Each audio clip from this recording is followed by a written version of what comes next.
카이스트가 해킹을 당해요. 근데 해킹을 당했는데 당시에 이제 카이스트와 포스텍은 지금도 그렇지만 서로 약간 라이벌 관계거든요. 과학 특성화 학교니까. 그래서 이제 서로 이제 계속 해커들끼리 항상 그 전쟁 같은 게 있었는데 작은 전투들이 이건 분명 포스텍 놈들이 한 거야. 그래가지고 이제 카이스트 이제 해킹 동아리에서 이제 포항공대에 들어가서 이제 복수를 하는 거죠. 복수를 하는 건데 좀 심하게 복수를 한 거예요. 이제 주요 파일들을 뭐 삭제도 막 하고 그래서 학사 업무가 이제 마비가 될 정도가 된 거예요.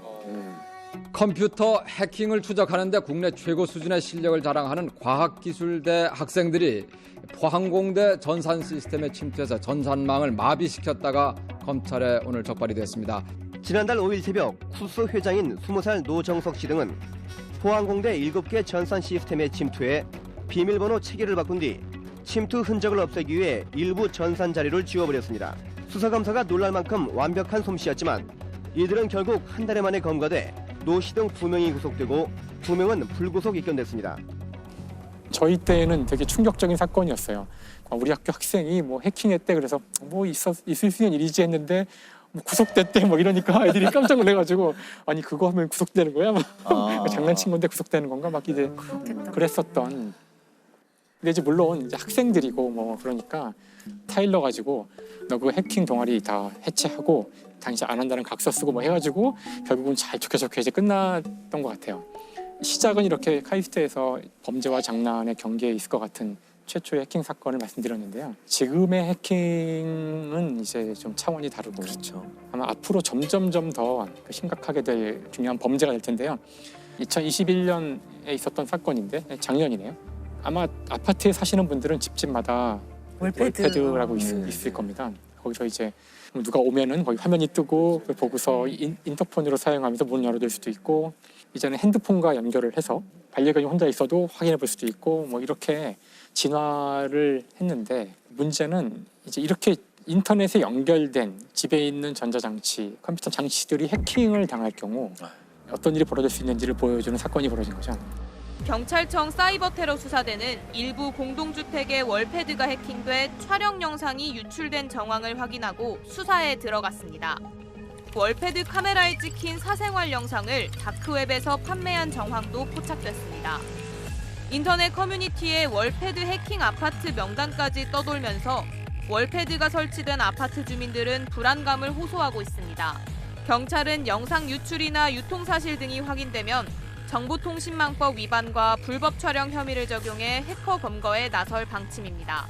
월패드를 해킹해서 영상을 그 다크웹에 올렸는데 대략 한 700여 단지 전국에 걸쳐서 700여 단지가 털렸고요. 정부에서는 일단 워낙 이게 사안이 중대하기 때문에 긴급 대책을 막 발표하고 했는데 그 소프트웨어 빨리 업데이트 하십시오. 그리고 패스워드를 뭐 간단한 거 쓰지 말고 바꾸라는 거, 그리고 카메라는 다 테이프로 붙여서 뭐 하라 그랬는데 이거 가지고는 택도 없다는 거죠. 일단은 왜냐하면 이게 문을 열 수 있거든요. 지금 현재 월패드에서는 현관문을 열 수 있어요. 그러니까 이건 사실 집이 다 뚫려 있는 상태라고 할 수 있고, 그다음에 이 홈 네트워크의 특성상 동에서 한 가구가 만약에 뚫렸다면 다 뚫린 거예요. 사실 원칙적으로 다 뚫려 있는 상황이고 그 집만 찍혔거나 아니면 그 집 거만 올라왔거나. 그러니까 이게 다 연동돼 있기 때문에 특히나 이번에 그 월패드 해킹에 사용된 소프트웨어는 2008년에 많이 돌아다녔던 그런 악성 코드인데 이게 뭘 의미하냐면은 일반 PC들은 끊임없이 업데이트를 하기 때문에 2008년 거 같은 거는 뭐 이건 뭐 전혀 작동할 수가 없는 건데 그러니까 이 정도도 방비가 안 돼 있다는 걸 보여주는 거죠. 혹시 그 자신이 사는 아파트의 홈 네트워크를 누가 관리하고 전문가가 앉아 있는지 그런 거 아시는 분 계세요? 모르죠. 없죠. 저는 월패드도 어떻게 쓰는지 몰라서 안 씁니다. 그러니까 이제부터 좀 경각심이 생기겠죠. 이제 막 연결되고 있는 홈 네트워크 같은 거의 무방비 상태로 지금 네트워크 연결되는 것들 중에 상당히 위험한 것들이 있고 아무도 챙기고 있지 않다는 거예요. 그래서 이거 중요한 문제가 될 수 있어요. 이게 보안을 위해서 뭘 어떻게 해야 될까요? 보안을 위해서. 홈 네트워크 같은 거는 인터넷에 연결을 할 거라면 전문가가 앉아 있어야 한다는 거예요. 그렇지. 지금 우리 회사나 집에서 지금 인터넷 막는 정도의 그런 능력을 가진 사람들이 거기 앉아 있지 않을 때 함부로 연결하는 순간 다 뚫릴 거라는 거죠.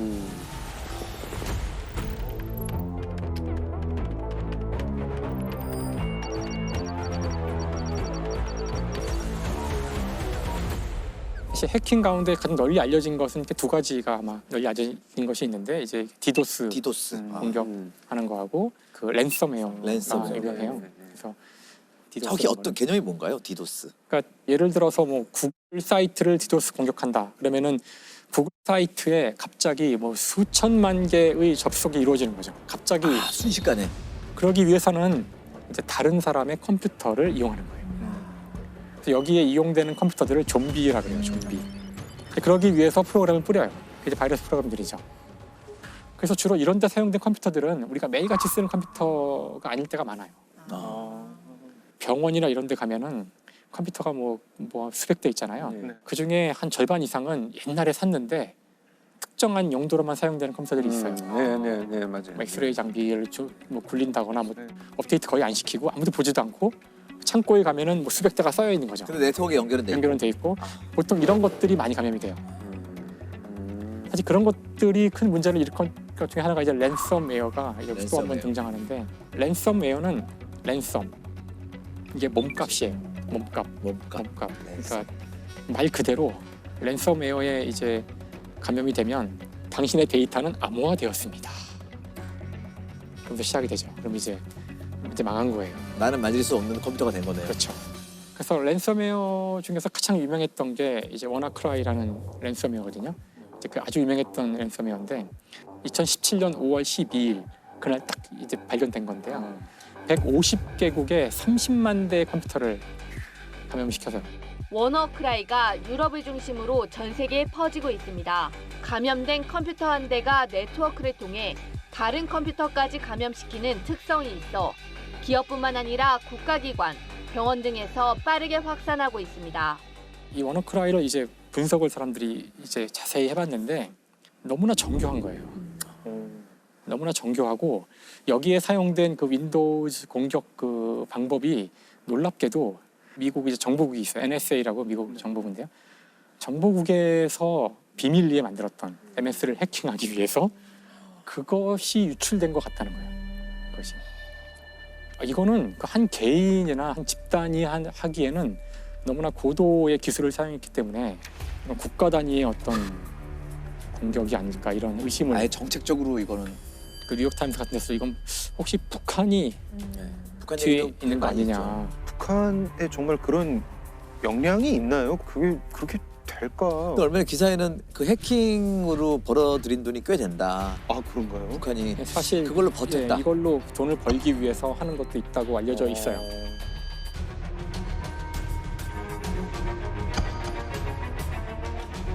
그러니까 이게 무슨 얘기를 하고 있는 거냐면은 이미 벌써 미소 냉전은 끝났지만 이제 세계는 새로운 종류의 전쟁에 돌입해 있다는 거예요. 그래서 이미 해킹은 이제 개인의 단순한 이런 것들은 웬만한 거 다 잡아낼 수 있는 상황이 왔는데 국가가 나서서 하는 것이 굉장히 위험한 지경에 사실 이렇게 만들어진 어떤 슈퍼 무슨 컴퓨터 바이러스가 전 세계를 마비시킬지도 모르잖아요. 이거는 뭐 어디서 이걸 누가 준비하는지를 알 수도 없고 정부도 우리가 했습니다라고 발표 안 하니까 일종의 선전포고 없는 전쟁이잖아요. 그러니까 정말 이제 정부를 믿을 수 있냐는 건데 특히 IT 문제에서는 정부라고 제가 얘기했지만 사실 미국이죠. 전 세계의 모든 IT 기업들은 다 미국에 있고 인터넷을 깐 나라가 미국이고 그렇죠. 정보화 산업을 이제 주도하고 있는데 과연 미국은 이 정보의 문제를 어떻게 다루고 있을까? 이제 그것을 보여주는 단적인 사건이 그 유명한 이제 2013년 스노우든 사건이죠. 미 메릴랜드주 국가안보국 정사 깊숙한 곳에 있는 특수부대가 개인정보 수집의 근거지로 알려졌습니다. 민간 해커 등 1000여 명의 정보팀이 상주하며 지난 6년간 정보 수집 프로그램 프리즘을 운영해온 것입니다. Well, I, sitting my desk, certainly had the authorities to wiretap anyone, from you or your accountant to a federal judge to even the president if I had a personal email. 그것이 이제 소위 말하는 미국의 프리즘 프로젝트예요. 프리즘 프로젝트. 프리즘 프로젝트가 있었다는 사실이 밝혀지면서 미국이 발칵 뒤집어지는데 NSA죠. 미국의 정보국이 이 세계에서 여기서 중요한 건 세계예요. 세계. 그 세계에서 움직이는 이 정보를 통째로 이제 감청하고 있었다는 거예요.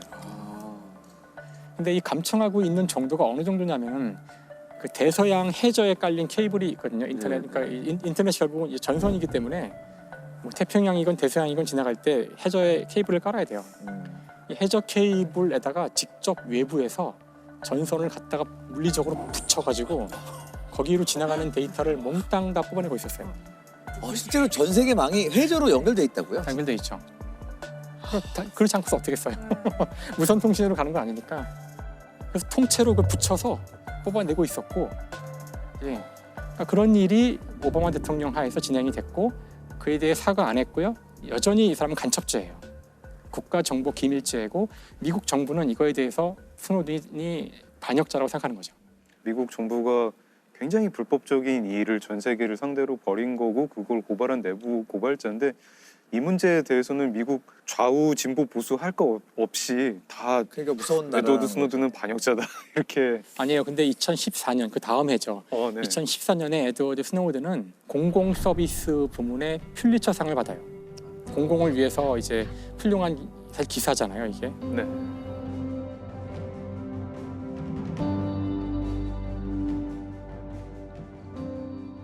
이제 여기까지 얘기하고 나면 해킹이나 이런 그 정보 보안 이런 문제들이 참 이젠 가슴 아픈 수준에 와 있지만 원래 해커라는 단어는 원래는 굉장히 좋은 뜻이었어요. 원래 해커의 뜻이 뭐죠? 해킹?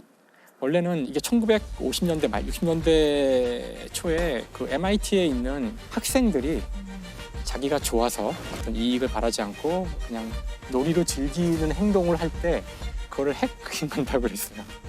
사실 이들의 생각은 원래 이제 정보가 굉장히 중요해질 것이고 우리 모두가 정보의 사회에 들어갔을 때 이 정보만큼은 어떤 특별한 단체의 독점 없이 모두가 공유하도록 하자 그런 생각을 가졌던 거예요. 그래서 다른 컴퓨터에 침투하는 것도 그 컴퓨터가 막혀 있거나 그러면 안 되고 그들은 다 공개해야 되고 그다음에 소스 코드는 만들면 다 공개하고 누구나 다 공짜로 쓸 수 있게 하고 이렇게 처음에는 해킹이라는 걸 되게 좋은 뜻으로 했지만 이제 지금은 인터넷이 과연 통제 없이 어떤 이런 선의만으로 이것이 지켜질 수 있는 곳인지에 대한 의문이 지금은 생기는 거죠.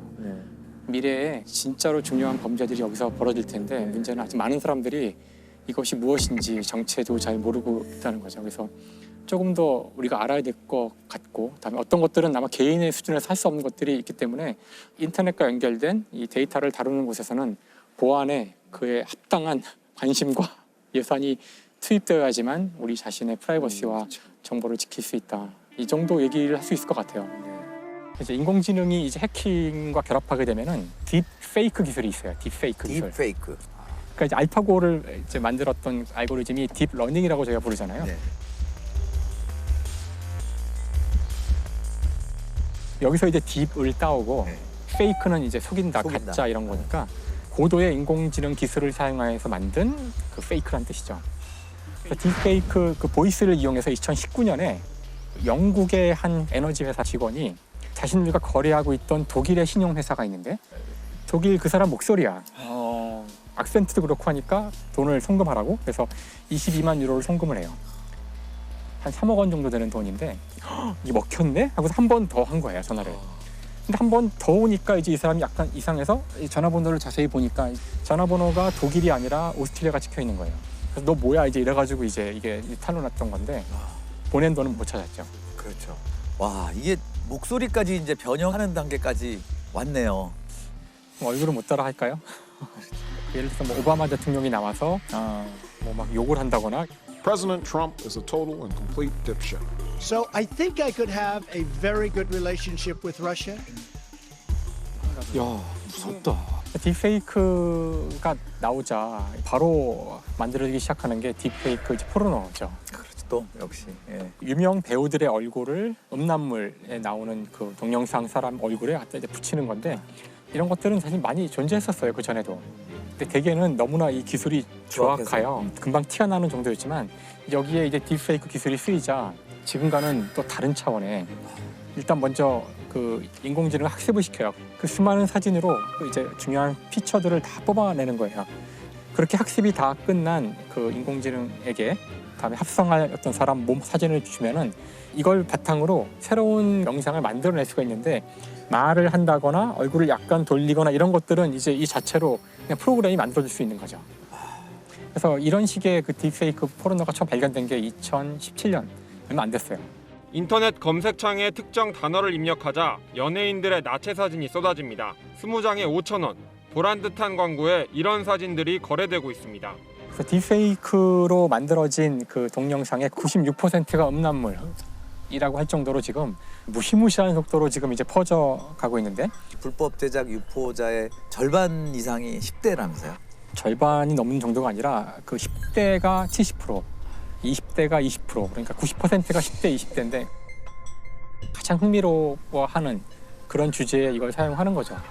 주로 이제 범죄 대상이 되는 사람들이 유명 연예인들이죠. K-팝 스타라든가 이런 사람들이 너무 많은 피해를 당하고 있고 피해자의 25%는 한국 여성 연예인이었습니다.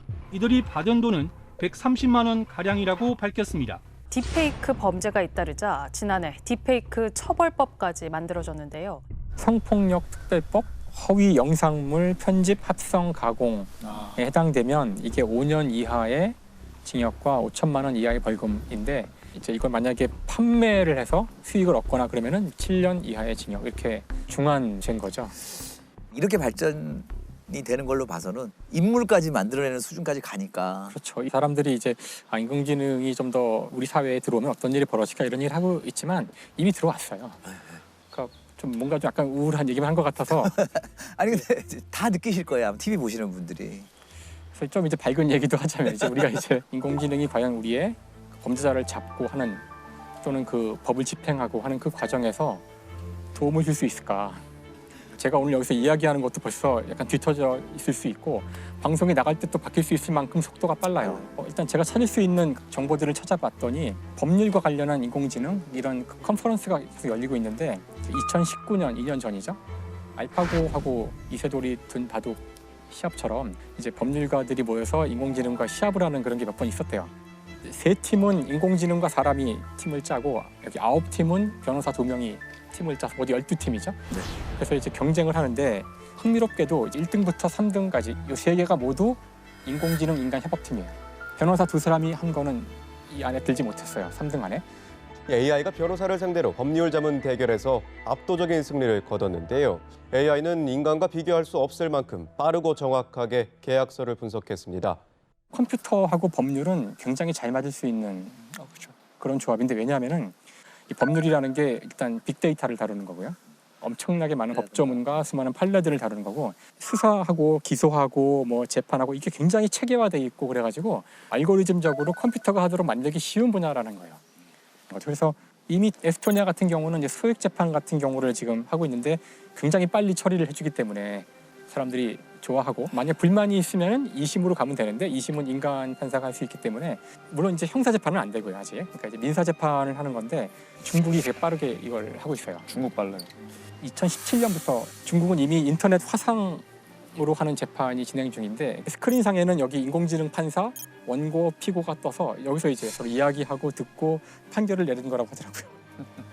그래서 수백만 건을 처리하는데 우리나라 처리 건수가 뭐 100만 언저리라 그러더라고요. 업무량이 많이 줄을 수 있다는 얘기를 하는 거죠. 그러니까 기계가 따뜻한 마음으로 재판할 수도 없고 뭔가 사랑으로 재판할 수도 없고 그 사랑과 따뜻한 마음이라는 게 어떻게 보면 굉장히 좀 위험한 거예요. 그러니까 이 정의라는 거는 같은 것을 갖게 다른 것을 다르게 하는 게 핵심인데 똑같은 사건 줬을 때 이 판사가 하면 이렇게 나오고 저 판사 나오면 저렇게 나오는 게 그게 정의냐 하면 저는 그건 문제가 있다고 생각하거든요. 인공지능 판사가 판결을 하면 그 감정적인 요소나 가치 판단적인 요소가 그걸 안 받아들일 수도 있는 거거든요. 어느 판사한테 갔느냐에 따라서 결론이 달라질 리가 없고 정치적 성향에 따라 판결 다르다는 소리 안 나올 거고. 단점들은 좀 없어지는 면이 있겠죠. 그런 면이 다 있죠. 이 소재가 모든 업계 사실 지금 법조계 얘기만 하고 있는데 학계에도 있을 수 있고 물리학계에도 있을 수 있고 영화계 이게 달라요 이게? 이거 알고는 우리 밝은 얘기가 저희를 더 암울하게 만들었어요. 아니 그러니까 무슨 뜻이냐면은 직장 걱정하게 되네. 도와줄 수 있다는 거죠. 우리를 도와준다는 얘기인데 문제가 있는 것이 인공지능은 어쨌든 기존의 데이터로 학습을 시킨 거거든요. 기존의 데이터에 어떤 바이어스가 있다면 이 학습에 영향을 줘서 그런 편향된 답이 나올 수가 있는데 이 대표적인 경우가 이제 이루다 챗봇. 챗봇이라 그래서 우리랑 대화를 할 수 있는 인공지능이에요. 인간이 만든 인공지능은 편리함을 넘어 이제 친구가 될 수 있다는 기대감도 나옵니다. 실제 메신저 대화 100억 번이 바탕이라 진짜 사람처럼 말투가 자연스럽습니다. 작년 12월 23일 날 이게 이루다가 이제 발표가 됐고 불과 한 1, 2주일 만에 40만 명이 사용자가 생기고 해서 크게 이슈가 됐으나 곧 폐쇄돼요. 몇 가지 이제 중요한 문제점들이 발견된 건데 소수자에 대한 혐오 발언들을 한 것이 문제가 돼요. 성소수자에 대해서 뭐 나 되게 싫어 뭐 이런 얘기를 한다던가 갖고 논 거죠 성적으로. 이루다를 성적으로 뭐 노예를 만드는 법 이런 식으로 막. 물론 금지어로 책정돼 있지만 금지어를 피해서 하는 법. 그래서 성희롱적으로 악용되는 것들이 문제가 또 되고 그다음에 가끔씩 이루다가 뜬금없는 이야기들을 할 때가 있어요. 예를 들어서 농협 계속 그러면 얘가 막 하다가 갑자기 누구 계좌번호 뭐가 탁 나와요. 그러니까 계좌 사람 이름이 들어가 있는 거예요. 어딘가. 어떻게 학습했냐 그랬더니 연애의 과학이라는 앱이 있어요. 거기서 데이터를 얻은 건데 톡에서 우리가 애인하고 주고받은 내용이 있다면 그거를 연애에 넘기면 당신의 애인은 당신을 얼마나 좋아하는지 어떤 이거 이제 분석해주는 그런 앱이에요. 그렇게 취합한 정보를 썼는데 갑자기 그 사람과 연결된 주소가 나온다던가 알만한 사람은 알 정보들이 딸려막 나오는 거예요. 그러니까 개인정보 논란.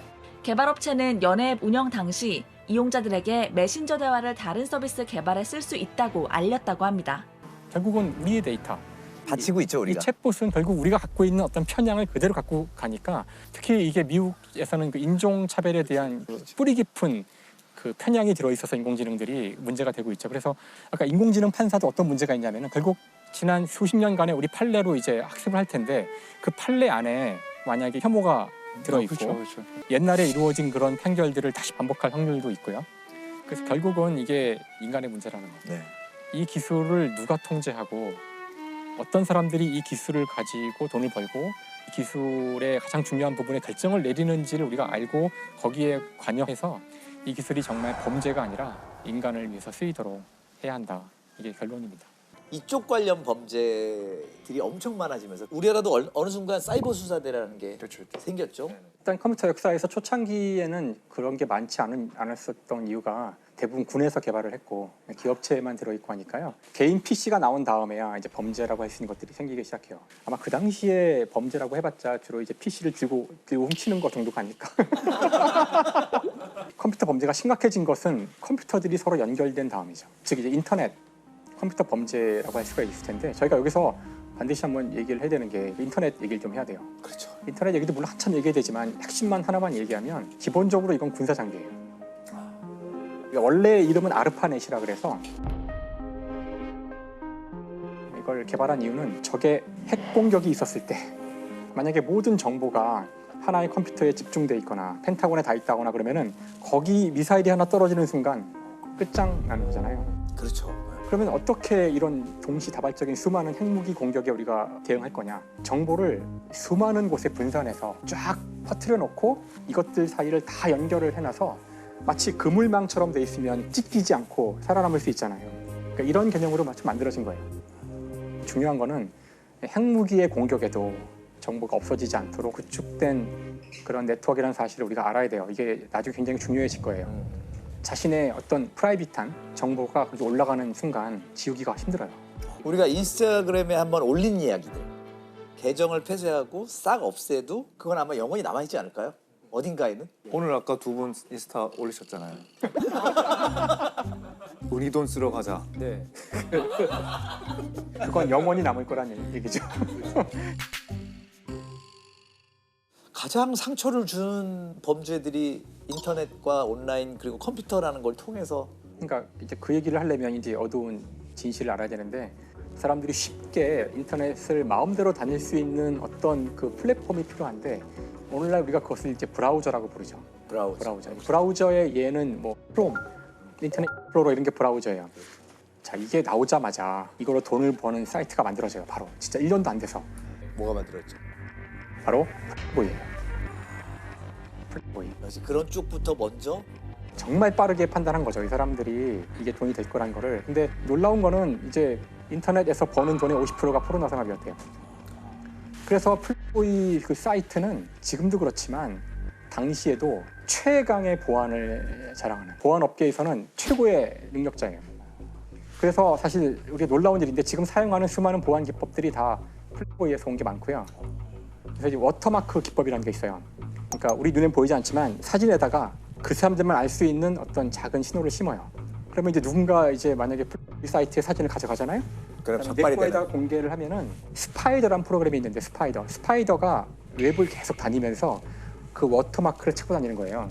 그래서 워터마크가 딱 잡히면은 거기 이제 고소하는 거죠. 그래서 이제 이런 기법이라든가 그다음에 배너를 클릭하면 클릭한 횟수로 돈 받고 이거 다 얘가 만든 거예요. 그러니까 사실 몰랐던 사실이네요. 예. 뭐라 그럴까, 인터넷이라는 것이 만들어져서 초기에 가장 널리 쓰인 것이 포르노 산업이었고, 이것이 우리에게 어떤 그 메시지를 준다고 생각해요. 기술의 혁명이나 기술의 발전이 우리의 뜻과는 다르게 갈 수 있다는 거죠. 근데 사실 이제 최근에 이제 문제가 되는 것이 이제 다크웹이라는 게 그렇죠. 있잖아요. 다크웹이라는 게 정확히 어떤 걸까요? 이제 웹이 그러니까 빙하처럼 이렇게 떠서 서피스 웹, 우리가 그냥 검색으로 쉽게 찾을 수 있는 게 이제 웹사이트들이 서피스 웹이고, 표면적인. 네, 그다음에 그 아래 딥웹. 거기는 예를 들면 넷플릭스 같이 찾을 수는 있지만 함부로 들어갈 수는 없는 거예요. 유료 웹들. 그 밑에 이제 다크 웹인데 그거는 특별 프로그램을 사용해서만 식별이 가능한 건데. 맞아요. 그래서 사실 다크웹에 접근할 수 있는 프로그램이 대표적인 게 이제 тор이라는 게 있어요. 그러면은 어떻게 하면 내가 이걸 접속하는데 나를 숨기고 접속할 수 있을까? 이제 그걸 제공하는 일종의 브라우저가 тор인 거예요.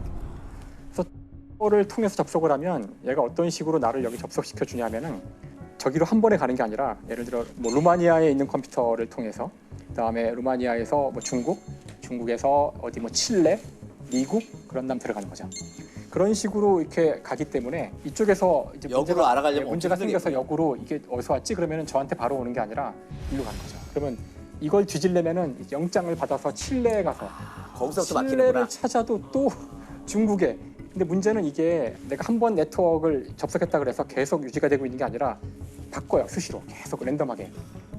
제3자가 나를 알아내는 수 있는 방법은 거의 없다고 볼 수 있어요. 그러니까 주로 범죄에 활용이 많이 돼요. 꼭 그렇지는 않아요. 그렇진 않아요. 그러니까 정부의 통제를 벗어나고 싶거나 그럴 때 만들 수도 있겠죠. 검열이라든가 네. 이런 거를 하기 위해서는, 근데 오히려 안 좋게 쓰는 분들이 더 많고. 이게 인터넷에 어두운 면은 이제 이게 만약에 그 최근에 큰 문제가 됐던 이제 웰컴 투 비디오 같이 포르노를 보고 싶은데 자기를 노출하고 싶지 않잖아요. 그럴 때에도 사용될 수가 있는 거죠. 이 사건은 과연 어떤 사건인가? 손정우 사건은 어떤 사건인가? 세계 최대 아동 성착취물 사이트의 운영자 손정우에 대한 손정우가 영장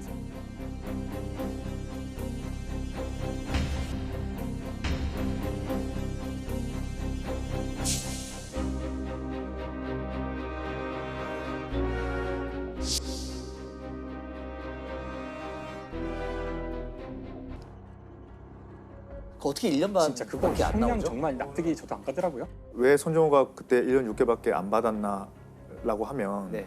전과가 없는데 초범인데 실형을 하는 거 자체가 법원에서는 되게 센 거라고 생각해요.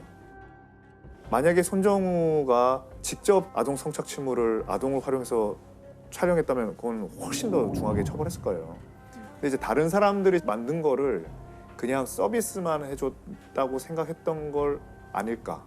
우리 사회에서 아동 성착취물에 대해서 그 인식이 좀 낮았던, 그걸 너무 안이하게 생각했던 거 아닐까. 형이 1년 6개월밖에 안 나왔나 하는 거에 대해서 그냥 추측을 해보자면 좀 그런 면이 있지 않았나 싶습니다.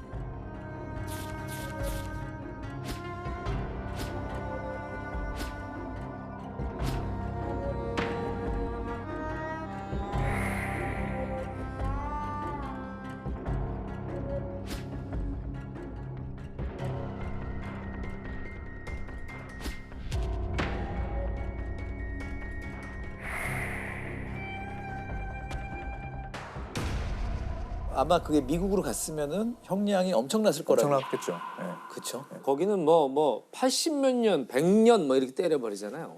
그거를 저쪽에서 강하게 처벌하겠다는 의지를 드러냈는데, 그러니까 범죄인 인도를 하려면, 요청을 범죄인 인도 청구를 하면 요건이 우리나라가 그거를 재판을 하지 않고 있어야만 청구를 할 수 있는 거예요. 네. 근데 그 미국에서는 9개 범죄를 손정우한테 했는데, The sexual exploitation of children is one of the worst forms of evil imaginable, and the unsealing of the U.S. indictment against its administrator, Jong-woo Son. 그 중에 6번까지는 아동 성착취물에 관한 광고, 판매 뭐 이런 거였어요. 그러니까 우리도 그걸 다 처벌한 거예요. 형량은 너무 낮지만. 근데 딱 하나 안 한 게 자금 세탁법 위반이었던 거예요, 미국에. 그 죄 때문에 우리한테 범죄인 인도를 해달라 이렇게 요청을 했던 거죠. 근데 이제 이거를 막기 위해서 그 손정우 부친이 우리도 이걸 수사해서 기소를 해서 재판을 딱 해버리면 또 겹치니까. 예, 겹치니까 이제 범죄인도 청구가 안 되는 거죠. 그렇게 하려고 자기가 자기 아들을 고소한 거예요. 근데 이제 이거는 이제 수사를 다 해서 기소까지를 해야만 범죄인도 청구가 요건이 없어지는 거기 때문에 그렇게는 안 되는 거죠. 그래서 이제 그래서 범죄인도를 할 수 있는 상황이었으나 이제 그때 법원에서 서울고등법원에서 뭐 몇 가지 이유로 이거는 기각을 했죠.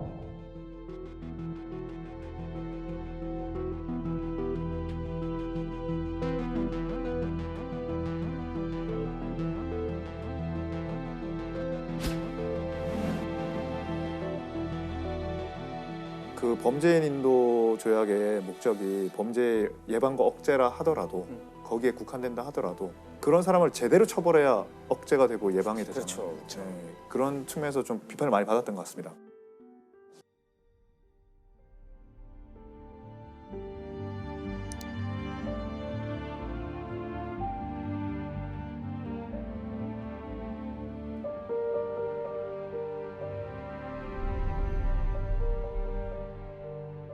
인터넷 세상에서 또 새롭게 파생되는 범죄의 양태가 근데 가장 심각한 거는 저도 성에 관련된 그렇죠. 범죄가 제일 크다라는 생각이 들긴 합니다. 왜냐면 그건 피해자한테 살인이거든요. 지울 수 없는 주원 글씨를 살인이라고 합니다. 남기는 거예요.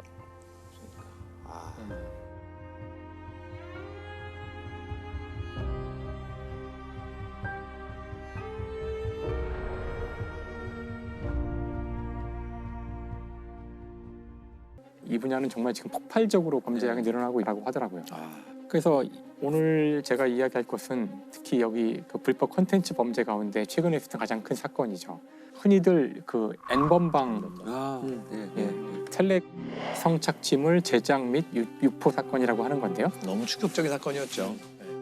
여성들을 협박해 촬영한 성착취물을 텔레포한 이른바 N번방 사건과 관련해 경찰이 124명을 검거했습니다. 1번부터 8번까지 대화방마다 고유한 번호가 붙어 N번방이라 불렸는데 이 방들에선 주로 여성을 협박해 얻은 성착취물이 오갔습니다. 이것이 대표적인 사이버 수사의 한 예이기 때문에 제가 이 과정을 좀 말씀을 드리려고 그러는데 일단 여기서 이제 N번방하고 박사방 이제 두 가지가 제일 대표적인 건데요. 그래서 N번방 같은 경우는 젊은 여성들이 그 자신의 몸의 일부를 노출하는 느낌의 그런 사진들을 올리고 물론 자신의 개인 정보는 밝히지 않고 주로 특서 그런 일을 했다고 하더라고요. 그걸 보고서 여기 이 N번방의 주범인 이제 닉네임 갓갓 이제 문영욱이가 여성에게 접근을 하는 거예요. 그러니까 이제 경찰 사칭을 하기도 하고 협박을 해서 개인 정보를 알아내고. 그 특별히 해킹하거나 이제 단순히 그렇게 뭐 이건 일종의 피싱 같은 방법을 쓰는 건데요.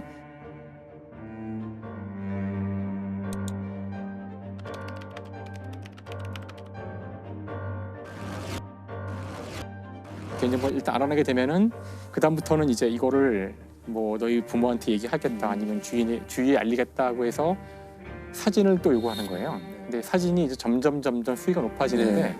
처음에는 이제 못 모르고 이제 이걸 그냥 사진을 주고 그랬다가 나중에는 돌이킬 수 없는 지경으로 가는 거죠. 피해자의 숫자를 정확히 알기도 어려운데 대략 1000여 명이 넘는 그런 피해자가 있었다 그러고 그 중에 거의 60%가 넘게가 10대 어린 여성들을 대상으로 한 아주 잔혹한 범죄였죠.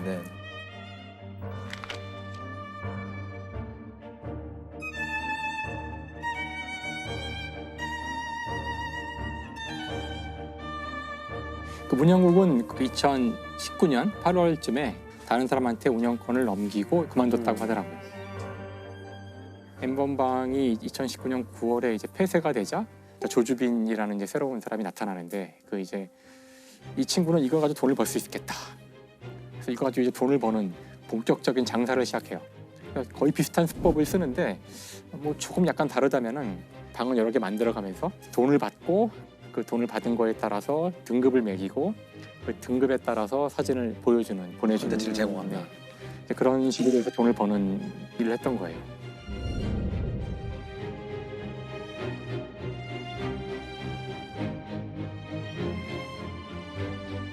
이들이 이 범죄를 저지르면서도 끝없이 우린 절대 안 잡혀. 그러니까 그랬다면서요. 절대 안 잡혀. 이제 그런 얘기를 나눈 것까지도 지금 이제 달려져 있는데요. 일단 왜 그랬냐면은 범죄가 이루어진 공간이 텔레그램이라는 곳이에요. 네.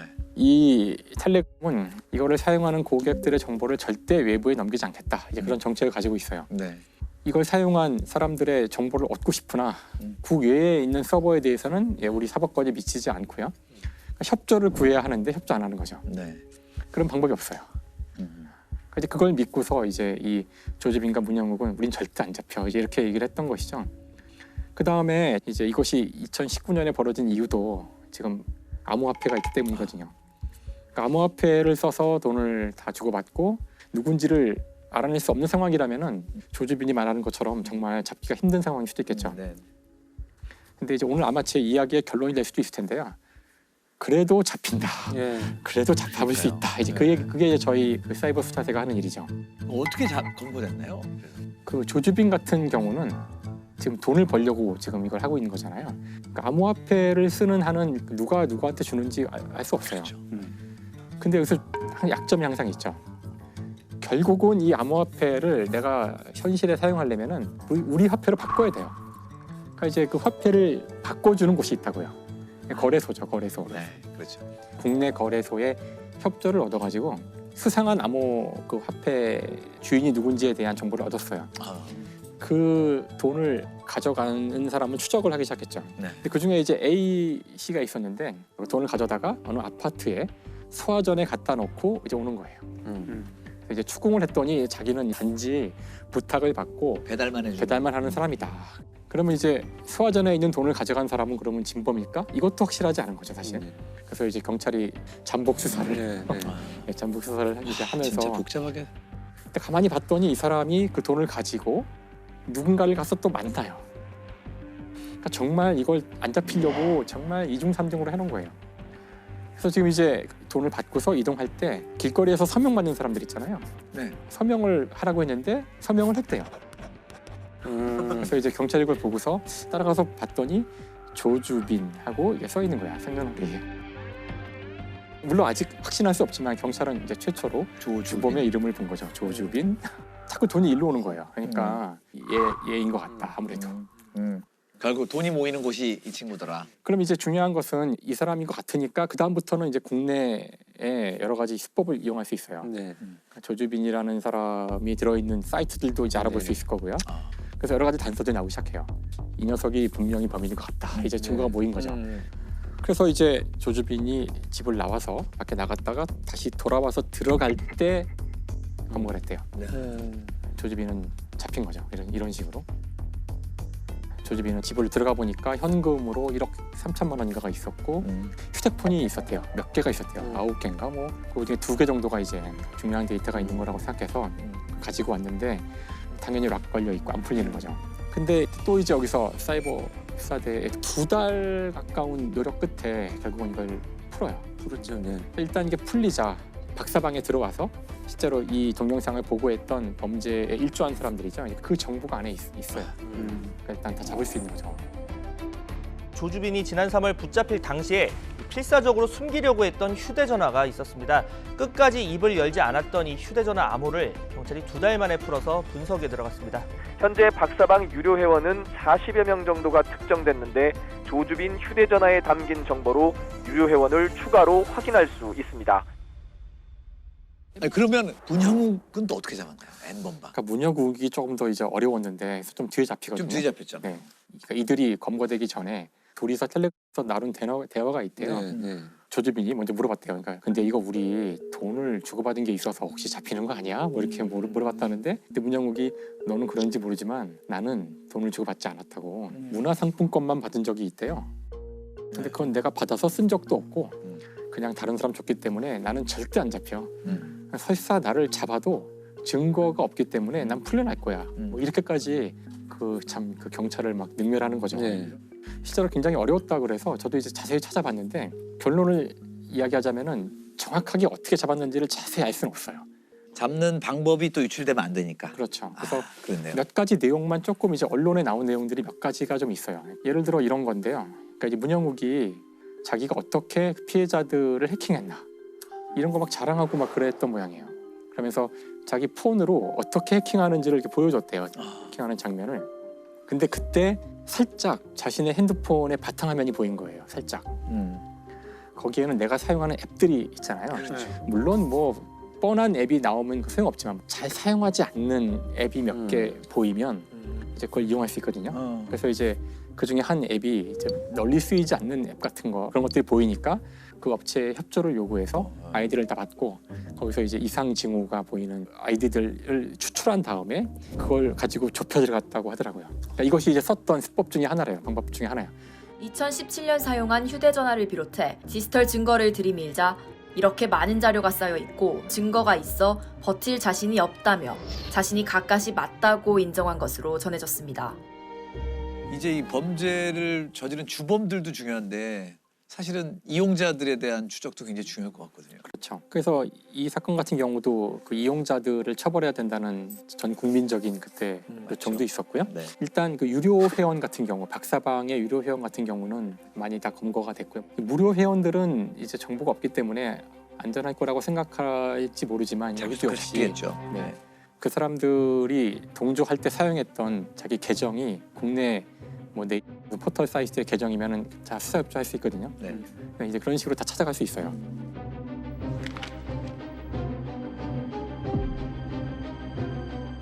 박사방의 무료 대화방에서 성착취물을 내려받은 회원 수백 명의 신원을 추가로 20여 명을 특정해서 수사에 나섰습니다. 경찰은 현재까지 박사방 공범 14명을 체포해 나머지 공범들에 대해 계속 수사하고 있습니다. 네, 우리나라 디지털 수사가 사실 상당히 세계적으로 수준 높은 그 기술을 가지고 있어요. 그래서 해외에서도 우리나라 이 디지털 수사 기법 배우기 위해서 많이 오기도 하고 좀 선진 수사 기법을 가지고 있는 나라 중에 하나거든요. 맞아요. 요즘에 뉴스에 많이 나오는 얘기 중에 포렌식. 네, 디지털 사실 포렌식. 그게 뭔지 자세히 모르거든요, 우리는. 그래서 사실 포렌식이라는 게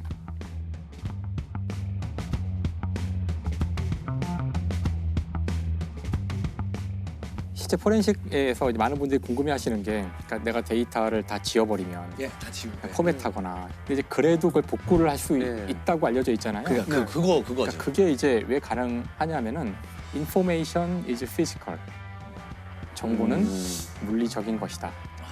그러니까 많은 분들이 정보라 그러면 이게 그냥 어떤 가상에 붕 떠 있는 것 같은 느낌을 받으실 때가 있는데, 정보에 대응되는 물리적 실체는 반드시 있어야 돼요. 있다. 예를 들어서 하드디스크 같은 경우 거기에는 자석이 있어요. 제가 그걸 직접 좀 느낌을 올 수 있게 하려고 이게 하드디스크. 그렇죠. 저 용산에 있는 분들이 많이 하는 건데. 그렇죠. 이걸 분해를 뚜껑을 열면 이제 이렇게 생겼거든요. 저 드라이브가. 지금 거울처럼 생긴 이 깨끗한 이 면이 이게 지금 자성체거든요. 그럼 여기 어딘가에 물리적으로 그 데이터가 쭉 적혀지게 되죠. 저 어딘가 있다 그러죠, 물리적으로. 그런 다음에 저희가 경찰이 온대. 그래서 파일을 지워요, 급하게. 파일을 지우면은 여기 있는 데이터를 이 녀석이 다 지우느냐? 그렇지 않아요. 어떻게 하냐면은 이 파일에 들어있는 데이터 공간이 있을 텐데 거기를 다 바꾸는 게 아니라 이 대표로 돼 있는 이 머리 여기에다가 이 공간은 이제부터는 마음대로 써도 되는 공간이야. 다시 또 써도 돼. 하고 딱 표지를 바꿔버려요. 그러니까 그 내가 삭제를 했을 때 여전히 그 데이터는 그대로 있는 거고요. 하지만 삭제하고 또 삭제하고 또 삭제하고 쓰면서 한 달, 두 달이 지나면은 거기를 덮어 써가지고 결국은 사라지겠지만 경찰이 들이닥치자마자 삭제한 거는 그 앞에만 바꿨기 때문에 그러니까 휴지통 비우기는 다 지워진 게 아니다. 소용없어요. 사이버 수사대는 이걸 가져가서 이제 소프트웨어 다 떼내버리고 여길 직접 물리적으로 읽는 거죠. 물리적으로 0101을 읽어요. 그래서 데이터를 뽑아낸 다음에 그거를 다시 해석을 해서 어떤 데이터가 있는지 추출하는 거죠. 포렌식이 이런 거구나. 그 포렌식 할 때 가장 중요한 것 중에 하나가 그 아까 범죄 현장과 마찬가지로 훼손을 시키지 않아야 된다고 하더라고요. 특히나 이런 그 디지털 정보들은 쉽게 변형이 가능하기 때문에 이거를 증거물로 쓰기 위해서는 무결성 또는 그 원본의 그 진본성, 동일성 이런 원칙들이 있는데 그걸 굉장히 지키는 것이 굉장히 중요한. 그래서 이제 해쉬 함수라는 게 있어요. 해쉬 함수. 해시 브라운. 해시태그라고는 있죠. 해시태그. 그렇죠. 해시태그라고. 해시 함수라는 게 원래 입력을 받아서 출력을 내놓는 거거든요. 이제 해시 함수 같은 경우는 입력이 뭐냐면은 하드디스크에 있는 데이터 전체가 입력이에요. 네. 이걸 집어넣으면 도저히 이해할 수 없는 어떤 일정한 길이의 문자가 딱 나오죠. 이게 해시 값이에요. 해시 값이라는 거예요. 이걸 내가 증거로 쓰기 위해서 먼저 여기 이 모든 데이터를 해시 함수에 넣어서 해시 값을 얻고서 이 해시 값을 경찰서나 법원에 보내요. 네. 저장을 시켜요. 그리고서 이걸 가지고 계속 뭐 작업을 하죠.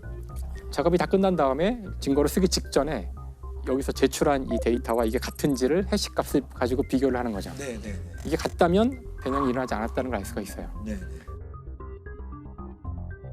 저희가 디지털 포렌식 할 때 변호인도 가끔 참관을 해요. 네, 네. 거기서 해시값을 출력을 하고 이거에 대해서 사인을 반드시 하라고 해요. 그래서 하나하나 그 해시값을 출력했을 때 저희가 확인을 다 하죠. 사인을 서명하고 그게 이제 나중에 동일성이라든지 이런 거에 대한 자료로 들어가거든요.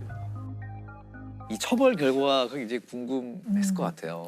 조주빈은 42년형이 확정이 됐고 이 문영욱은 34년형이 확정이 됐어요. 그리고 나머지 공범들은 이거보다 조금 더 못 미친 형을 받았지만 그래도 특별하게 우리가 기억을 해야 되는 것은 온라인 상에서 범죄 단체를 설립하고 조직하는 거 이런 것들에 대해서 법원이 이제 인정을 한 첫 번째 사례거든요. 이 범죄 단체 조직이라는 게 그렇게 이제 과거의 방식에 뭐 우리가 조폭을 떠올리고 그렇게 할 수 있는데 그런 것만이 아니라는 거 서로 얼굴 보지 않고 범죄 단체를 조직할 수 있다는 게 사실 이 판결에 되게 큰 의미예요.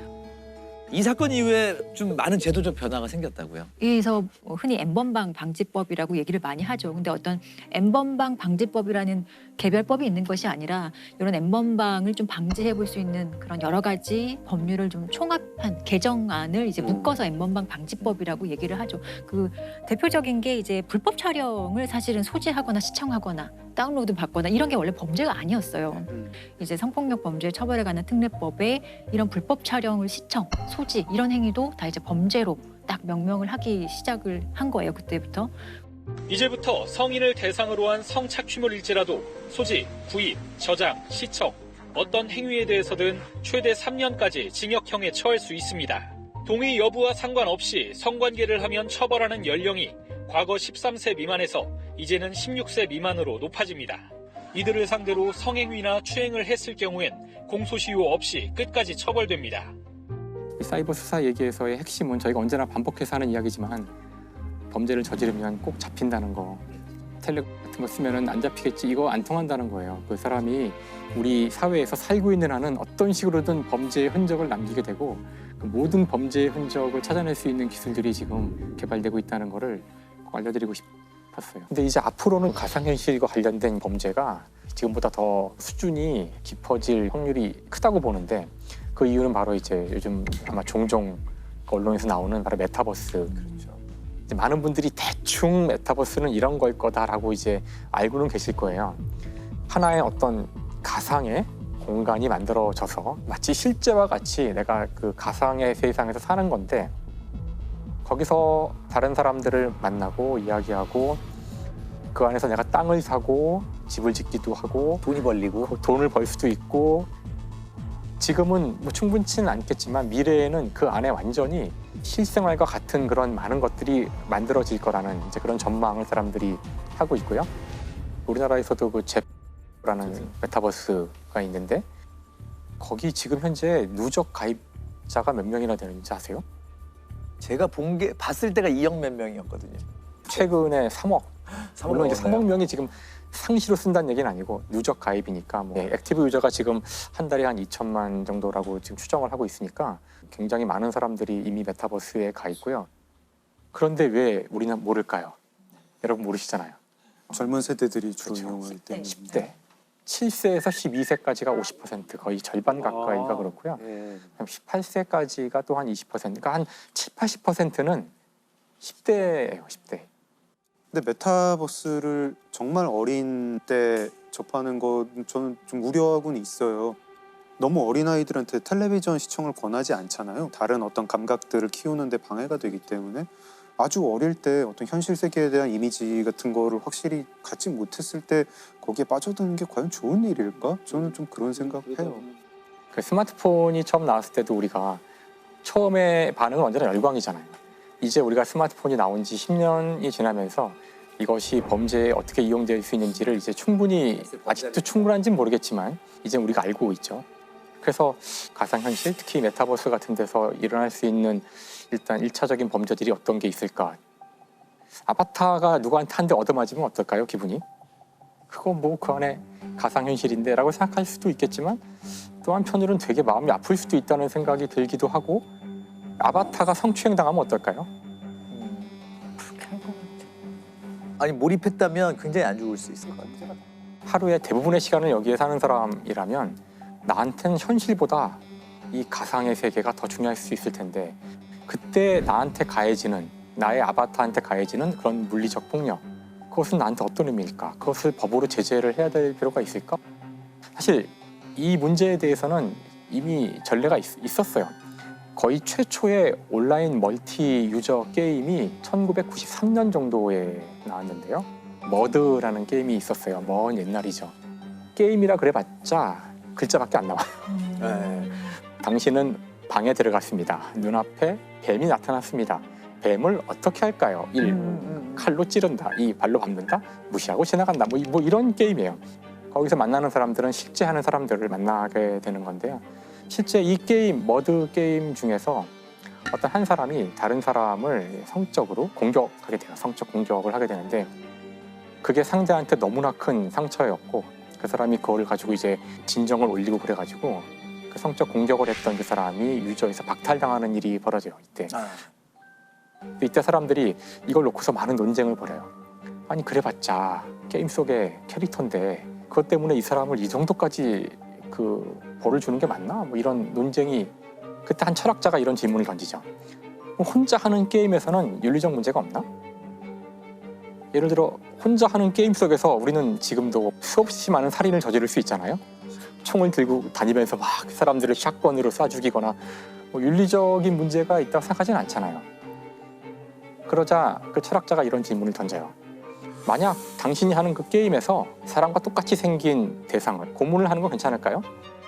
나 혼자 하는 게임인데 거기서 소아성애를 하는 건 괜찮을까요? 그러자 사람들이 멈칫한 거예요. 얼핏 생각하면은 뭐 사이버 공간에서야 맨날 사람 죽이고 뭐 그런 거 아니야? 하지만 사람들이 느끼기에 소아성애는 게임으로도 하면 안 되지. 심지어는 범죄일지도 몰라. 이런 느낌이 확 든다는 거예요.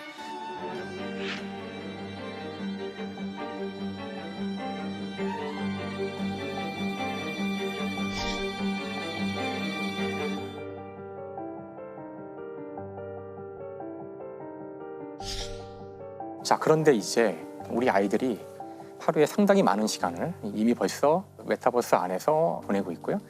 자신의 감정을 주는, 몰입하는 아이들이 있는데 여기서 범죄가 벌어진다면 실제 아바타를 다른 아바타가 스토킹을 한다거나 성추행을 한다거나 이 문제는 지금 어른들은 잘 모르기 때문에 아예 얘기 자체를 하질 않아요. 실제로 이제 올해 22년 1월에 11살짜리 여자아이가 친구처럼 보이는 사람을 만난 거예요. 서로 이제 말도 트고 재밌게 지내고 그러는데 사실 그 친구인 줄 알았던 그 사람은 친구가 아니라 30대 중반의 남성이에요. 자신의 나이를 속이고 접근을 해서 친한 관계가 되고 뭐 아이템 같은 거 돈 주고 살 수도 있고 그래요. 그러니까 그런 선물을 막 해주고 11살 양은 메타버스에서 한 남성을 알게 됐습니다. 이 남성은 나이를 비밀로 하자며 놀자고 했고 본인 신용카드로 아이템도 사줬습니다. 친해진 두 사람은 서로를 공주님과 왕자님으로 불렀는데 이 남성은 결혼 서약서를 요구했습니다. 남성이 요구한 서약서엔 김양이 19살이 되면 결혼할 것을 약속하고 서로가 각자의 소유물이라는 내용이 담겨 있습니다. 이 남성은 김양에게 헝클어진 머리와 입 벌린 사진, 뽀뽀 사진 등을 달라며 요구하기도 했습니다. 알고 보니 이 남성은 미국에 체류 중인 38살 한국인 남성이었습니다. 11살 여자아이는 이 그 30대 중반의 그 남성과 가상 연인이 되었던 거예요. 처음엔 장난으로 시작을 했겠죠. 그래서 야, 너 나랑 결혼하자, 뭐 그래 말 놓자, 뭐 이러다가 점점 이제 이 여자 아이에게 숙녀로 보인다. 내가 존댓말을 쓸 때면 흥분된다. 이제 이런 메시지를 보냈고요. 결국은 연락처도 주게 되고 사진도 보내주고 뭐 결혼 서약서도 써주고 부모는 경찰에 지금 신고한 상태거든요. 근데 지금의 문제는 이것은 이미 그 나이 어린 세대에서는 대규모로 사용을 하고 있는데 정작 어른들은 모른다는 거예요. 우리 아이들이 이 가상의 세계에 얼마나 몰두하고 있고 자신의 생각을 넣고 있는지를 우리가 제대로 이해 못한다면은 거기서 상처받고 이 아이가 아주 위험한 선택을 할 수도 있는 거고 그 안에서의 일을 현실로 갖고 와서 현피를 뜰 수도 있는 거고. 메타버스 안에서 일어난 성범죄 처벌할 수 있을까요? 신체 접촉이 있어야지 일단 성폭력 범죄예요. 근데 이거는 사실 신체 접촉이 없기 때문에 성폭력으로 볼 수는 없지만 만약에 피해자가 아동 청소년인 경우에는 우리 저번에 한번 얘기했던 그 온라인 그루밍에 해당할 소지가 상당히 높죠. 특히 16세 미만 아동이 대상자였다고 한다면 2021년 9월 24일부터 시행된 아동 청소년의 성보호에 관한 법률, 개정된 법률에 따라서 충분히 처벌할 수 있을 것으로 보입니다. 저는 다른 각도로 한번 봤으면 좋겠다는 생각을 해요. 누군가를 칼로 찌르는가, 성폭행을 하는가, 그게 과연 죄가 되는가 이전에 칸트라는 사람이 그런 말을 하거든요. 우리는 윤리적 의무는 인격체에 한다. 그러나 비인격체한테도 간접적 윤리적 의무를 갖는다. 그것은 그 행위가 윤리적 이제 인격체한테도 파급 효과를 미치기 때문에 그 얘기는 뭐냐면 형벌보다도 이것에 있었던 인간의 인격체에 대한 윤리적 교육을 먼저 강화를 시켜줘야 되는 거죠. 어린애들한테도. 그게 사물이 됐든 생명체가 됐든 메타버스가 됐든 현실 세계가 됐든 어떤 행위로도 파괴적 행위나 폭력적 행위는 안 된다는 것을 그런 교육이나 보도가 필요하다는 거죠. 자꾸 범죄를 얘기하니까 이 자체가 너무 무서운 세계가 돼버리는 것 같아서. 그러잖아요. 제가 이제 오늘 이 이야기를 꺼낸 것은 아직 심각한 우리 사회의 문제는 아닐 수도 있어요. 아직은 도대체 저게 무슨 범죄가 될 수 있을까 이런 생각을 하시는 분이 있을지 모르지만 그런 모든 종류의 기술이 우리의 경험이 맞다면 언제나 범죄에 이용이 되어 왔거든요. 특히나 이와 같이 인간과 인간 사이의 관계를 맺는 이런 것은 언제나 거의 100% 범죄에 이용이 되어 왔어요. 아직 좀 빠르다고 할 수도 있겠지만 또 한편으로는 빠른 것이 아닌지도 모른다는 생각을 해서 오늘 제가 한번 생각해보자는 그런 취지로 이 이야기를 해봤습니다. 철저하게 좀 대응책 그리고 제가 준비를 좀 해야 될 때가 된 것 같아요. 네. 법률은 뒤따라가는 속도가 조금 느리잖아요. 그러면 그 과정에서 필연적으로 처벌의 공백이라는 게 생길 수밖에 없는데 이 공백이 아주 시간이 길거나 하면 어떤 부작용이 나타날 수밖에 없어요. 제가 생각하는 대표적인 부작용은 바로 사적 복수 또는 사적 제재라고 생각을 해요.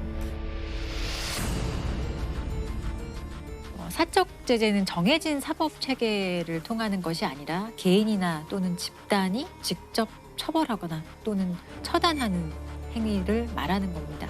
그 흔히 아는 히어로들, 배트맨, 스파이더맨들도 사실은 정의를 위한다는 명분으로 행하는 사적 제재를 실행하는 사람들이잖아요. 그렇죠. 그런 것들이 사실 우리한테 어떤 의미일까? 사적 복수에 대해서는 사실 크게 생각 안 해볼 수도 있는데 지금 그런 일이 우리 주변에서 사실 종종 일어나고 있어요. 그래서 이거는 많이 접하실 거예요. 어떤 내가 범죄 피해를 입었거나 아니면 좀 부당한 일을 겪었을 때 인터넷 커뮤니티나 SNS 이런 걸 활용해서 어떤 글을 올리고 가해자를 특정할 수 있는 요소를 써서 피해자와 가해자와 아무 상관없는 사람들이 응징이라는 하나의 목표를 가지고 그래서 신상털이가 시작을 하죠. 그래서 인터넷이라는 어떤 공간적인 특성과 익명성이라는 무기가 결합돼서 좋지 않은 결과를 가져오는 대표적인 사적 제재 중에 하나라고 생각을 해요.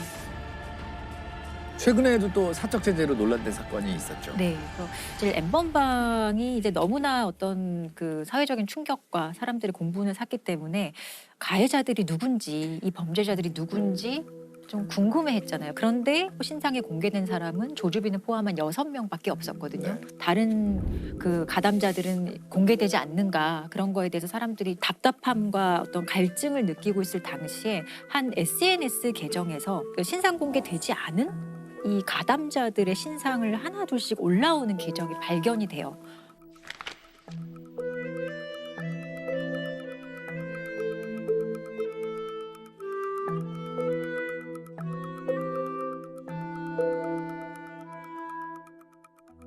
그래서 사람들이 이거 뭐지? 하고 알아보니 이 SNS 운영자는 조금 더 키워서 어떤 웹사이트를 만들고 그 웹사이트가 바로 디지털 교도소라는 웹사이트였던 거예요. 성범죄나 아동학대, 살인 같은 강력 범죄자의 신상 정보를 공개하는 인터넷 사이트가 생겨나 논란이 일고 있습니다. 지난 6월 생겨난 인터넷 사이트 디지털 교도소입니다.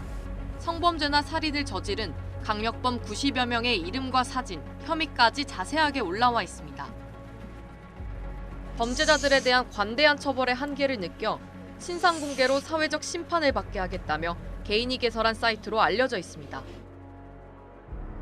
이들이 이걸 설립했을 때 이렇게 얘기를 했어요. 대한민국의 사이버 명예훼손, 모욕죄의 영향은 전혀 받지 않습니다.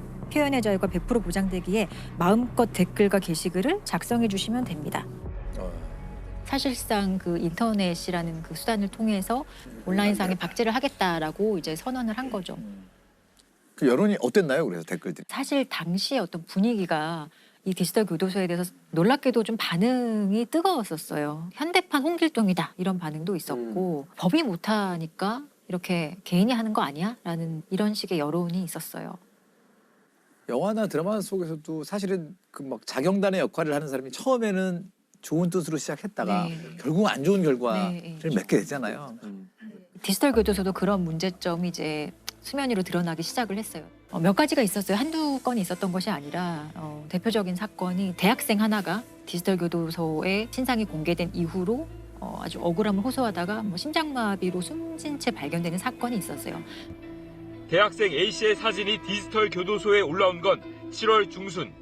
지인의 사진을 누군가에게 보내 음란물과 합성하려고 했다는 겁니다. A씨는 사실이 아니라면서 휴대전화 도용 가능성을 제기했습니다. 하지만 디지털 교도소 측은 증거가 확실하다며 공개한 정보를 내리지 않았고 A씨는 지난 3일 끝내 숨진 채 발견됐습니다. 수사 과정에서 결국에 이 운영자가 검거되게 됩니다. 그런데 잡고 보니 이미 본인의 어떤 범죄가 되게 많았던 거예요.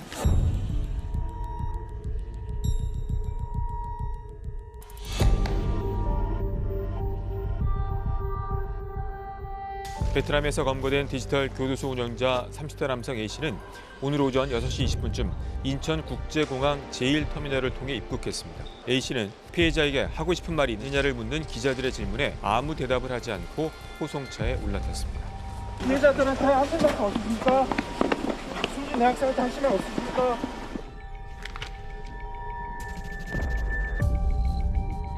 그 비슷한 사이트가 또 있었다면서요? 이것과 함께 좀 거론됐던 사이트였는데 배드파더스라고 많이 들어보셨을 거예요.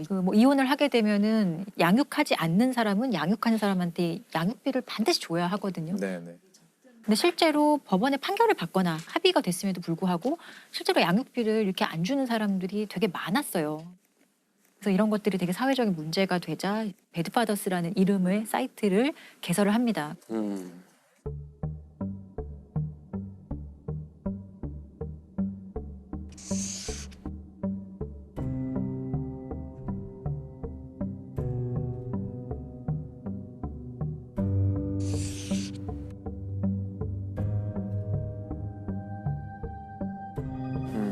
이 사이트에서는 그 디지털 교도소와는 다르게 얼굴, 이름, 직업, 직장 이런 것들도 다 공개가 되어 있는데 딱 그런 것만 공개를 하고 비방의 댓글 이런 것들은 사실은 사용하지 않는 것이 운영의 방식이었다고 해요. 그리고 이 운영 방식을 보면 일단 제보를 먼저 받죠. 법원의 어떤 공식적인 문서를 통한 양육비를 일단 확인을 해요. 그 사실관계를 확인한 다음에 양육비를 안 주는 사람에게도 연락을 먼저 했다고 해요. 우리가 곧 너를 신상 공개할 건데 먼저 좀 잘 해결해 볼 생각이 없느냐. 그리고 이런 식으로 제보가 왔는데 실제로 당신이 억울할 수도 있으니 지급했던 근거가 있으면은 보내보라. 이런 식으로 연락을 먼저 했다고 해요. 실제로 이런 식으로 해결된 건이 930여 건에 달했다고 해요. 어쨌든 결과를 위해서 우리가 과정을 사실 무시한다는 것이잖아요. 어떻게 보면 좀 위험할 수도 있긴 한데 결과를 보면 속은 시원하긴 하네요. 일단. 그렇죠. 그럼 평가가 좀 달랐겠네요. 네, 그래서 이 단순 벌금으로 이제 끝내라는 식으로 검찰에서 약식 기소를 하는데 법원에서 아니다 이건 한번 판단받아 봐야 한다 해서 그 국민 참여 재판이 열리게 됩니다. 무려 15시간 동안 진행된 재판에서 구씨 측 변호인은 양육비는 단순한 금전적 문제가 아니라 아이들의 생존과 직결된 중요한 문제라고 주장했습니다. 검찰과 구씨 측 주장을 청취한 배심원 7명은 모두 무죄 판결을 냈고 재판부 역시 무죄를 선고했습니다. 무죄가 난 줄은 잘 몰랐어요. 항소심에서는 또 바뀔 수도 있는. 네네. 항소심에서는 유죄가 이제 최근에 선고가 됐었고 항소심의 판결문을 좀 살펴보면 양육비 미지급 문제가 어떤 공적 관심 사안인 것은 맞다. 네, 그런데 이렇게 맞죠. 자세하게 신상 공개를 하는 방식 이게 과연 올바른 방식인가에 대해서 좀 의문을 제기를 하거든요. 그리고 그 개인이 짊어져야 하는 그 인격권과 사생활에 대한 침해가 너무 크다. 이런 취지로 유죄를 선고를 한 겁니다. 근데 아주 경미하게 형량을 줬습니다. 벌금 100만 원의 선고유예 판결을 하거든요. 선고유예라는 거는 선고일로부터 2년 지나면 그냥 선고했던 사실 자체가 사라지는 겁니다.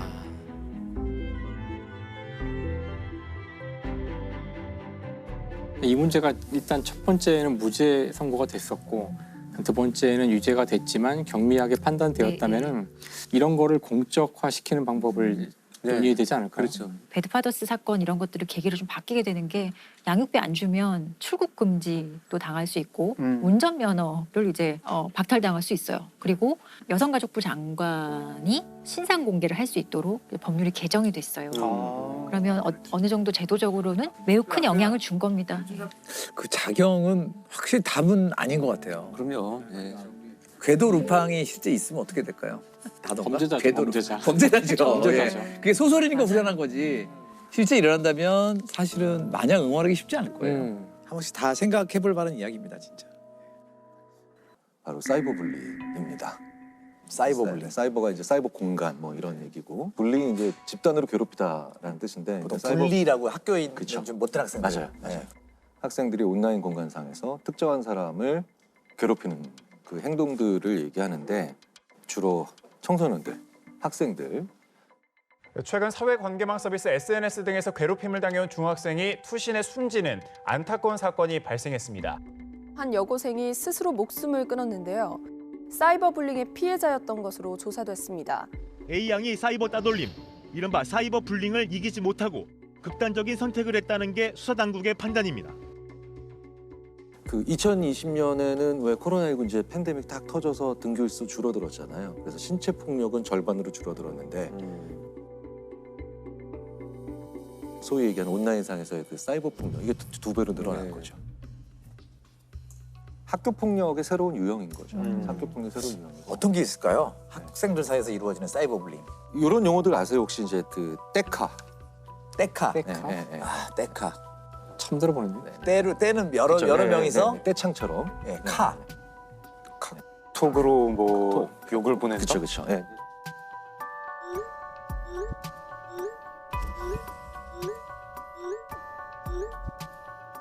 또 역으로 이제 방폭한다. 방폭. 그러니까 불러놓고 싹 다 나가. 상처 주는 방법. 그다음에 뭐 이제 그야말로 못 나가게 하는 카감. 감옥처럼 만들고 못 나가게 하는 거. 감옥. 네네네. 흔히 말하는 단톡방에서 불링이 그렇죠. 생긴다라는 거죠. 그래서 뭐 이제 혹시 와이파이 셔틀 들어보셨어요? 와이파이 셔틀. 네, 오늘 못 들어본 거. 데이터 뺍니다. 빵 셔틀 했다고 하잖아요. 맞아요. 와이파이 셔틀. 그리고 또 마찬가지로 그래서 기프티콘 셔틀도 있죠. 기프티콘 셔틀 같은 것도 있어요. 그러니까 오프라인에서 온라인으로 갔을 뿐 똑같은 거죠. 사실 똑같은 건데. 근데 굉장히 또 섬세한 우리 청소년들한테는 이런 불링이 굉장히 좀 상처가 될 것 같아요. 예. 실제로 한 사례만 제가 말씀을 드리면 인천에서 그 16살 여자 고등학생이 사이버 불링으로 이제 그 스스로 생을 마감하는 그런 아픈 사건이 있었는데 2019년 7월 10일이죠. 7월 10일인데 SNS에서 그 어떤 연예인을 더 좋아하느냐 가지고 이제 말다툼이 벌어진 거예요. 10명 정도 모여서. 그런데 8명은 이 연예인이 좋다 그러고 2명은 뭐 다른 연예인이 좋다고 했는데 이 2명이 소수였는데 그 중에 1명이 또 나가버렸죠. 말다툼하다가. 그러니까 이 여학생에 대해서 불링이 시작된 거예요. 사이버 불링이. 예.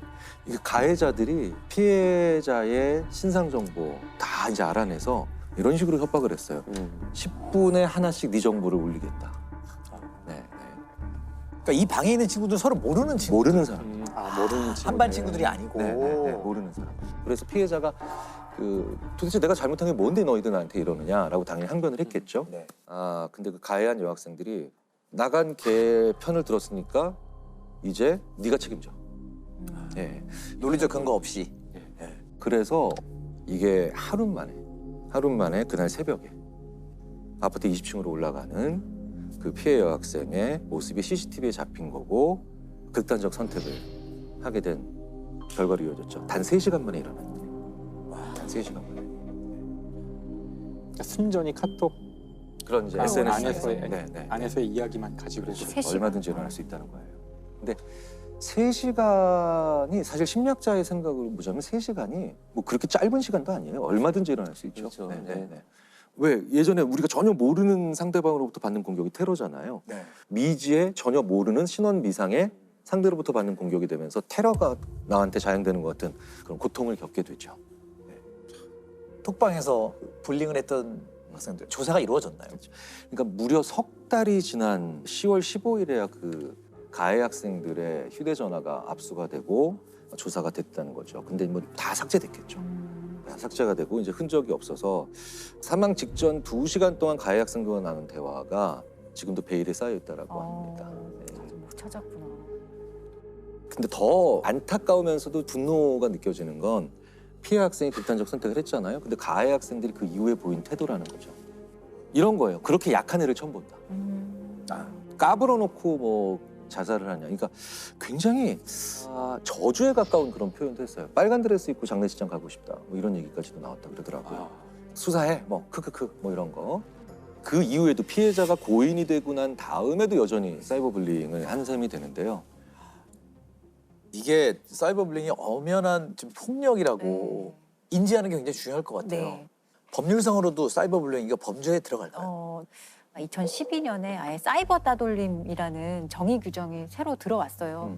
보통은 이 정보통신망의 어떤 명예훼손이라든지 형법상의 모욕죄 정도로 처벌될 수도 있는데 이 사건의 경우도 가해자 4명 중 3명이 모욕과 강요 미수 그리고 나머지 1명은 모욕과 협박 혐의로 기소돼서 1심 재판을 받았다고 하고요. 이 중 1명은 이제 징역 장기 3년, 단기 2년형이 이제 구형이 됐다고 합니다. 이게 보니까 톡방에 그 당하는 친구의 표정을 볼 수가 없잖아요. 예를 들면 우리가 모여 있으면 이 사람이 얼굴 빨개지거나 울면은 그치게 될 수도 있는데 그 사람이 힘들어하는 게 안 보이니까 더 하는 거죠. 사실 사람이라는 느낌도 없을 수도 있어요. 때로는.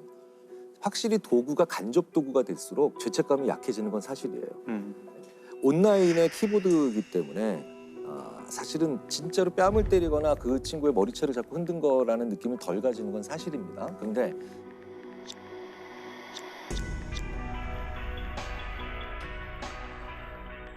그러니까 그 도구가 간접적이라도 똑같은 피해를 줄 수 있다는 거 많이 가르쳐야 돼요. 그리고 더욱 심각한 건 이 폭력의 지속 가능성이 높죠. 왜겠습니까? 디지털화된 텍스트랑 이미지니까 무한 복제가 가능하고 그리고 거의 모든 곳까지 전파가 가능해서 이게 지속 가능성이 높다는 표현보다 거의 영원히 지속될 수 있는 그런 가능성이 있는 거죠. 그리고 이게 가장 중요한 건 피해자가 내가 이런 피해를 당했다는 걸 스스로 알리지 않으면 그것도 고통스러운 일일 텐데 그러면 이건 누구도 알 수 없다는 특징이 있다는 겁니다. 목격자가 존재하기 어려우니까요. 안타까운 거는 이런 사건들이 지금 계속 벌어지고 있다라는 거예요. 비슷한 사건 계속 접하게 되던데. 그렇죠. 그러니까 이제 방금 전에 그 인천 여고생 바로 다음엔 2020년에 이제 2차 가해. 소위 말하는 2차 가해라는 표현. 그래서 여고생이 이제 16세 여고생이 스스로 목숨을 끊는 그런 상황이 발생했는데 피해자인 여고생이 일단 성폭행을 당했어요. 성폭행을 당했는데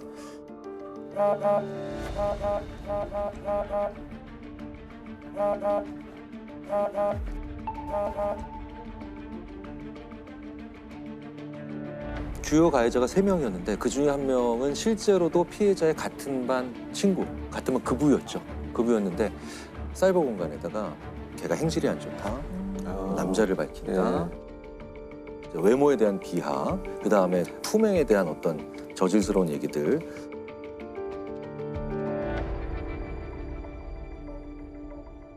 네, 그리고 뭐 강간 피해를 허위 신고했다. 뭐 이런 식으로 거짓 소문을 계속해서 퍼뜨리면서 2차 가해, 3차 가해가 계속 당해진 거죠.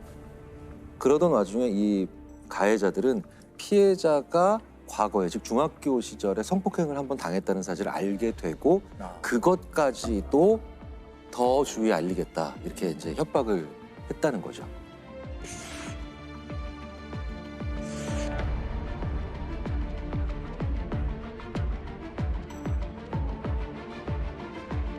심지어는 이 피해자가 세상을 떠나기 사흘 전에는 그 피해자의 남자친구한테까지 메시지를 보냈어요.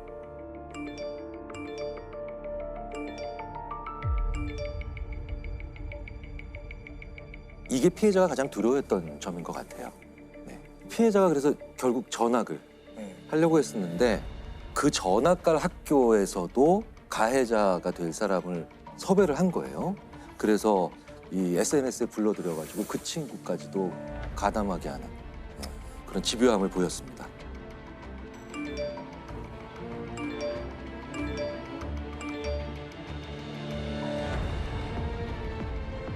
결국 피해자는 이런 사이버 불링이 시작된 지 한 달도 채 지나지 않아서 스스로 목숨을 끊는 그런 가슴 아픈 선택을 한 거고요.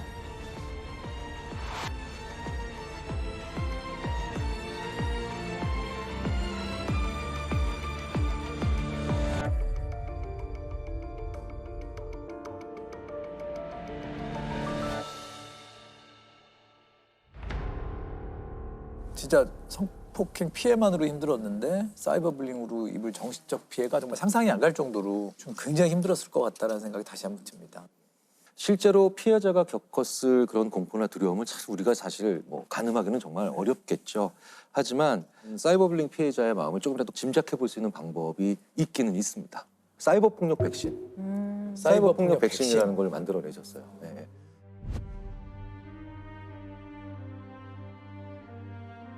실제로 이 앱은 사이버 폭력으로 정말 큰 고통을 받다가 13세라고 하는 정말 어린 나이에 생을 마감한, 그리고 실제로 피해 학생이 받았던 그런 메시지를 또 기반으로 해서 만들어진 거죠.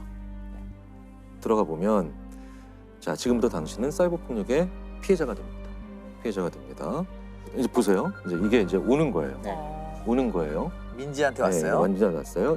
야, 카톡 바로 안 보냐? 죽고 싶어서 환장을 했지? 두고 봐. 기분이 안 좋아지기 시작했어요. 이러고 끊어버리는 거야. 저런. 아, 그리고 딱 끊어요. 네. 자, 이제 카톡을 한번 보겠습니다. 벌써 오기 시작해요.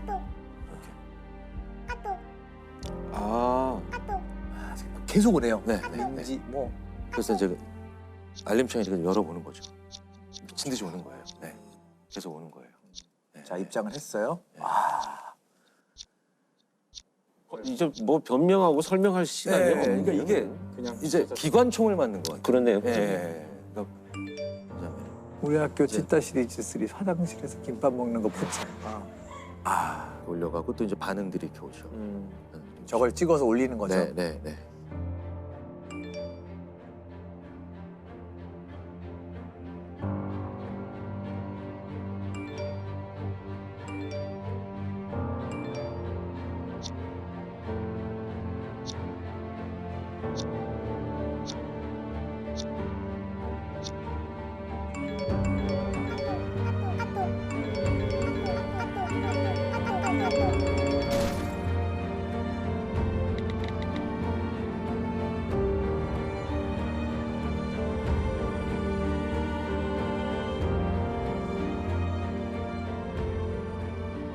단 몇 분조차 견디기 힘든 이 고통이 실제 피해를 당한 아이들에게 몇 년짜리 고통이었죠. 네. 이게 잠깐 동안 경험해봤는데도 굉장히 괴롭기도 하고. 그 글을 읽으면서 청소년인 피해 여학생의 뇌에서 어떤 일이 일어나는가를 볼 필요가 있죠. 똑같아요. 맞는 거랑 똑같아요. 그렇죠. 한 대씩 맞는 거죠. 뼈 부러지는 거랑 똑같아요. 네. 누가 칼을 옆으로 대고 내 옆구리를 찌르는 것과 똑같이 그 통증이 수반돼요. 통증이 수반됩니다. 표현을 그냥 그렇게 합니다. 죽을 만큼 아파요. 뇌가 죽을 만한 죽을 것 같은 고통을 느껴요. 네. 그러니까 그분이 약한 게 아니에요. 그렇죠. 근데 이런 피해는 아무런 근거 없는 이유로 얼마든지 이런 피해자들이 만들어질 수 있다는 거예요. 그런 극단적 선택까지 가지 않았지만 못지않게 큰 피해자들 네, 여전히 우리 주위에 굉장히 많죠. 이건 정말 진화된 묻지마 범죄네요. 네. 묻지마 범죄. 특히 애들이 온라인에서 많이 하잖아요. 그래서 주로 이런 온라인상에 일어나는 폭력이 사실 대부분인 것 같아요. 진짜로. 지금의 청소년들은 태어날 때부터 온라인을 경험했고 스마트폰을 가지고 있기 때문에 거기도 엄연한 물리적 공간이에요. 그러니까 우리는 그냥 나오면 되지라고 하지만 어른들이 기존의 전통적인 그런 기존의 이런 물리적 공간에서 나가는 걸 두려워하듯이 그 세대는 디지털 공간에서 그 공간에서 나간다는 건 우리가 물리적 공간에서 나가는 것과 거의 같은 느낌이에요. 네, 그러니까 그걸 오히려 또 다른 현실 세계로 존재하는구나라는 걸 먼저 그걸 전제로 생각을 할 필요가 있죠. 이거를 제대로 방지를 안 하면 가해자도 영원히 좋은 글씨가 될 수 있고 네. 피해자는 오프라인에서 우리가 실생활에서 그런 폭력과 똑같은 피해를 겪을 수 있기 때문에 이건 어른들 문제, 사회, 학교 다 신경을 써야 되는 문제가 되겠구나라는 걸 그걸 전제로 생각을 할 필요가 있죠.